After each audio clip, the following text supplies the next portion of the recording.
आता हे दोघे एकामेकांना बरवल्याशिवाय ऐकते नाही. तर रामराम मंडळी, आज काय आपली मॉर्निंगच डायरेक्ट गोठ्यातून होती.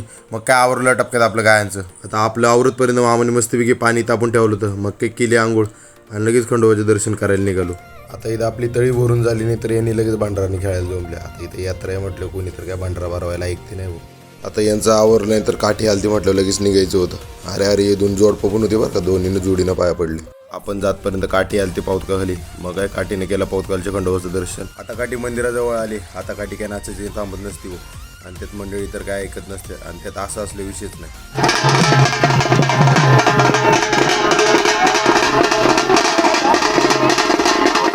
आता बारी होती काठी काळसर टेकवायची. मग काठी काळसर टेकवली आणि हा बघा, याचा तर काय आनंदच मावत नाही. याला तर तुम्ही ओळखतच असाल. आपण यायच्या आधीच खाली घाट चालू झाला होता आणि काही घोड्या पळवायचंच काम चाललं होतं. आणि त्यात हा बारक्या बघा, याला काही दिसत नाही म्हणून गडी डायरेक्ट रुसूनच बसलाय गो. अरे काय बारका डायरेक्ट घोडी घेऊन घाटातच उतरलाय गो.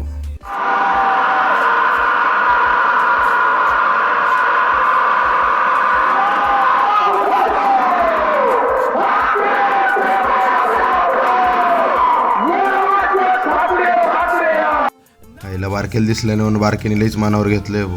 आता हे तर काय चालूच राहील. तुम्ही लाईक आणि फॉलो करून ठेवा. तोपर्यंत भेटू पुढच्या व्लॉगमध्ये.